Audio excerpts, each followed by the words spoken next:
এখন 48 ঘন্টার আলটিমেটাম দেওয়া হয়েছে। এখন হয়তো তাহলে পুঁজিবাজারের যে বিনিয়োগকারীরা আছে তাদের স্বার্থে তারাই সিদ্ধান্ত নেবে। যে কর্মকাণ্ড আছে তার অন্যতম প্রাণশক্তি বা চালিকা শক্তি হচ্ছে দেশের পুঁজিবাজার।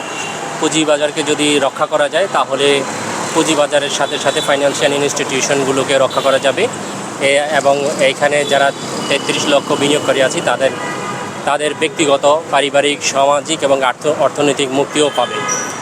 আর গত 17 বছর ধরে পুঁজিবাজারে বিনিয়োগ করে আমার যে অভিজ্ঞতা হয়েছে তাতে করে বিগত কিছু বছর ধরে পুঁজিবাজার অস্থিতিশীল পরিস্থিতি চলছে।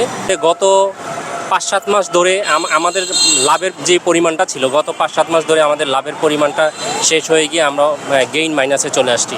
সো আমরা ধরে নিতে পারি, যদি এভাবে বলি যে গত 5 থেকে 7 মাস বা 10 মাসের মধ্যে আমাদের প্রফিটটা গেইন লসে পরিণত হয়েছে। তো আমরা ধরে নিচ্ছি যে আমাদের যে এখানকার যে চিফ ওনারদের যদি অ্যাক্টিভিটিগুলো যদি আরেকটু স্ট্রং অ্যাক্টিভিটি ওনারা করতেন তাহলে হয়তো আমাদের প্রফিটটা আরও গেইন।